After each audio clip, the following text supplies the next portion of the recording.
What's up, all you mages and mystics out there? Duuz-Diz-Din back at it again with Fairy Tale, the 100 Years Quest. Last time, thanks to the combined efforts of the Fairy Tale Guild in destroying all of the Dogra cores, Natsu and Suzaku were able to deal some heavy blows to Dogramag, seemingly ending the dragon's reign of terror once and for all. But is the fight really done? And even if it is, Ignia is still out there, plotting, scheming. He's up to something. But what? Will they manage to shake it out of Dogramag? Or will something new challenge the Fairy Tale Guild?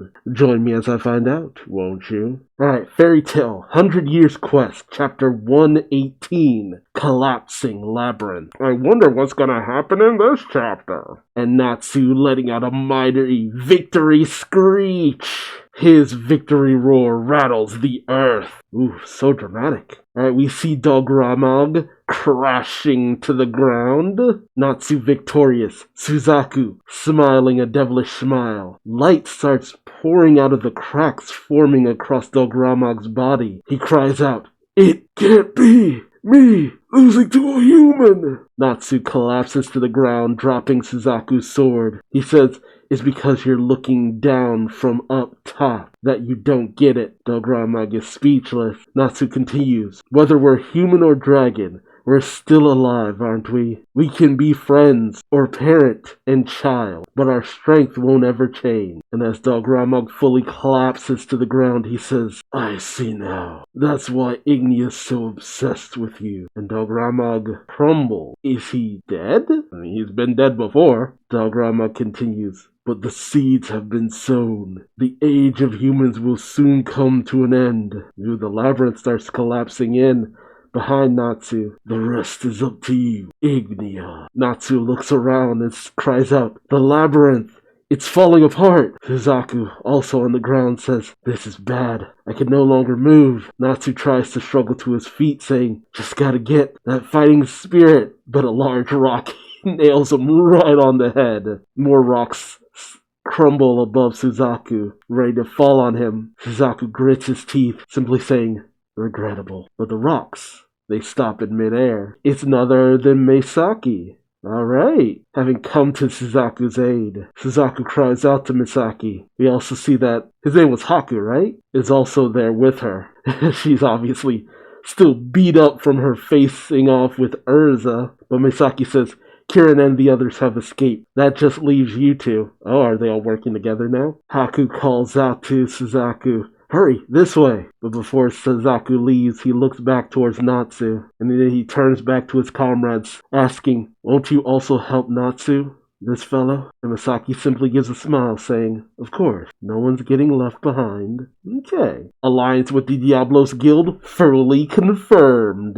And then we just see it, the labyrinth collapsing in on itself more and more. But we see everybody else up on the surface. Happy questions, "An earthquake?" As the ground rumbles underneath them. Lucy cries out in shock. Urza says, "It's a big one." Elfinsara's crow companion says, "You must protect Sir Elfinsara." Gray goes over to Elfinsara to, I guess, shield him or whatever, saying, "I'm on it." Celine still seems to be bleeding out on the ground, as Kyrie, interestingly enough, goes and cradles Celine in her arms, saying, "Hey, don't die on us, Celine." I feel like I doubt she'll just up and die after all this. Sai from the Gold Owl Guild says, "Time to make my godly escape," and he rushes off, with only Gajeel and Panther Lily noticing. Gajeel shouts out, "Hey, it's that guy!"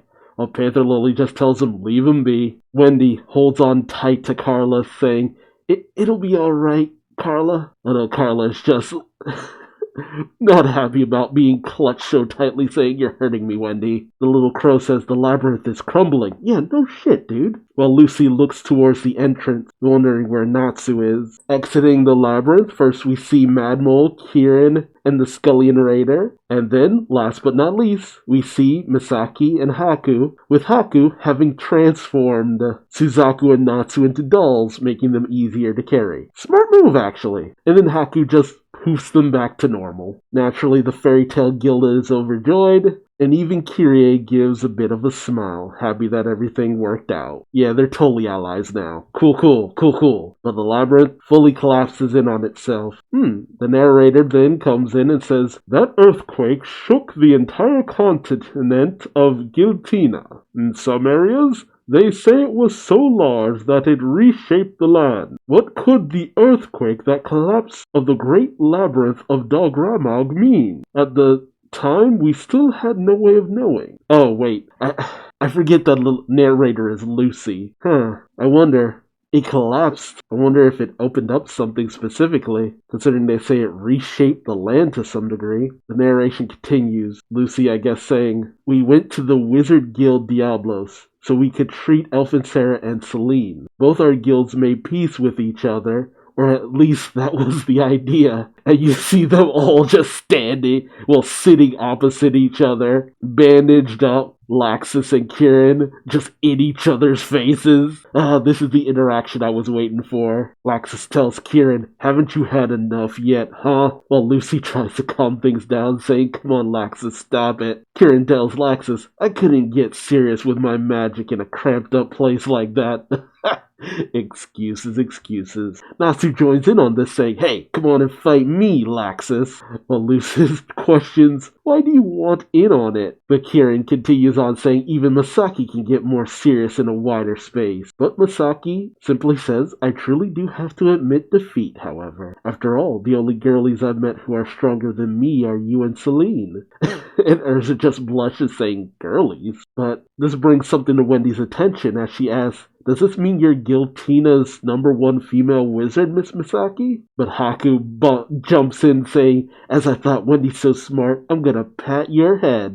But Carla's not hearing any of that, saying you will do no such thing. Scullion then chimes in saying, well, as a wizard she is, which Kyrie takes offense to. It's just like, you dissing my sis? Saying, what the hell, are you picking on Mrs. Misaki, Scullion? But Mad Mole jumps in saying, this continent has an alchemist guild that stands on par with a wizard guild. There we go. The next opponent is Gold Owl. Happy questions, alchemy? And Panther Lily adds, oh yeah, that. It's the power to change matter into other things. Happy hears that and questions, huh? Can I uncook burnt fish? Panther Lily just says, how should I know? But having dealt with it personally, both Gajeel and Gray jump up, having realized, oh, that.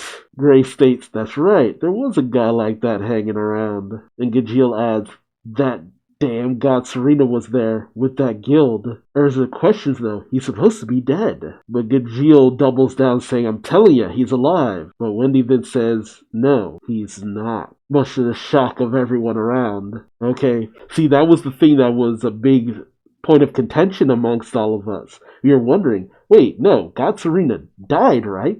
He was even brought back by Nine Hearts' ability. Wendy is kind of shocked by the words having come out of her mouth, as that was not her but Irene. Irene talks to Wendy inside her mind saying, God Serena is indeed dead. Nine Hearts' magic does not lie. Okay, so confirmation that God Serena died. So it has to just be that God Serena's Historia, when it was knocked out by Gildarts, God Serena got knocked into another continent? Jeez, damn, I knew Gildarts was strong, but dang. Irene states, Astoria is a spell that gives form to the dead only. Living people cannot materialize as Historia. Wendy states, I'm fairly sure someone from Alcatasia confirmed that he died. Kieran states, if it's about the dead coming alive, then Wraith from our guild was the same in a way. Okay, so they fully knew the nature of Wraith being, well, a Wraith. But then Kieran gets in Laxus's face again, saying, and you guys killed him. And Laxus just says, want me to kill you too? But Scullion brushes this aside, saying, Wraith achieved what we call entering nirvana. Manmole adds, cha. He even left a will for us, cha. So Wraith was essentially just waiting for whatever would allow him to pass on at some point. Kyrie states, basically he was already dead. How convenient. Lucy's kind of taken aback, saying, so you guys had a dead guy for a guildmate? Misaki adds, the dead man you saw was most likely a product of human transmutation. Oh, we going full Metal Alchemist. Okay. Human transmutation. Huh. So someone resurrected him with alchemy? Okay, we getting deep into the weeds here. Okay. Great questions.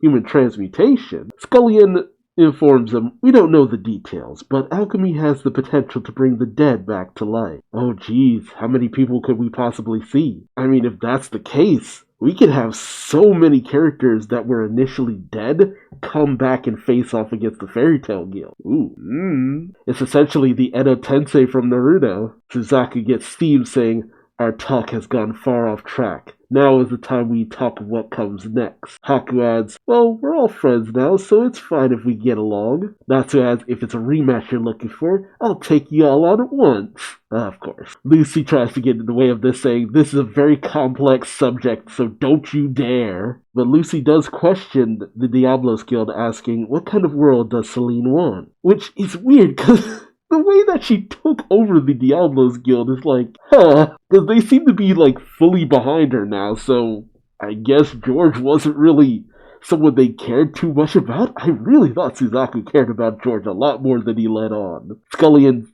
informs her she wishes to rid the world of all dragons and live quietly as a human. Erza is surprised, saying even so, she's someone who's wreaked havoc upon all sorts of worlds. Gray adds, just trusting her isn't that simple. But Kyrie seems to take a little bit of offense to this, saying she was desperate enough to help you back at the Labyrinth, wasn't she? Natsu thinks for a second and then says, yeah, I get it. It means we were all wrong. It doesn't matter if they're human or dragon. We gotta look at their hearts and decide. Huh, what does he mean by that? I guess intention? That's how we move forward, right? Interesting. Maybe Natsu just wants to understand what Celine truly wants, and I guess that maybe goes for Ignia too. Interesting. Well, since we've made it back to the Diablos Guild, I have to assume that Celine is okay. She's resting, she's healing. We see that Elfin Sarah is alright, but Elfin Sarah was the one who tasked them with taking down the Dragon God. I wonder where this is going from here on out. Because maybe, because of what Celine wants to just live as a human, she could be considered neutralized to some degree, depending on how they go about it going forward. I'm definitely interested in what's going to happen in the next chapter, though. I mean, will we see a full coming together of Diablos and Fairy Tail? More than likely to stop Ignia? And more than likely, considering how things have been going, Gold Owl is controlled by the Gold Dragon God. There's no way he's not. Come on, Gold Owl, the Gold Dragon? Yeah, man. And it's an interesting little thing to have thrown in the wrench of the whole situation. A little too last minute for my taste. I feel like I wish we had dealt with the Gold Owl Guild here and there, seen Sai mucking around and things here and there in the background just to have it set up a little bit more, but I don't hate it. And you set up an interesting situation. I mean, if they've resurrected God Serena, who knows who else they've resurrected? And what does it mean to be resurrected through human transmutation? Are you now a free agent? Can you do whatever? Is it essentially like a clone body? How many characters have been resurrected? The potential is all there. Not to mention, how were they resurrected? What did you need to do in order to resurrect this person? There's a lot of questions that could really come up here. But let me know your thoughts and theories in the comment section below. How deadly do you think Gold Owl is going to be? What decision will Natsu ultimately come to? Will Fairy Tail and Diablos ally themselves together? Or will they continue to be opposing forces as they have been so far going forward? Is Celine truly in control of Diablos? Or is Diablos looking for an opportunity to do her in? I mean, we've been with Diablos for too long for them to just disappear, you know? But I'm definitely curious what's going to happen next. So again, comments below, like, subscribe, and hit the bell for notifications. And until next time, I've been Duuz-Diz-Din, and I hope to see you in the next video. Till then, bye-bye.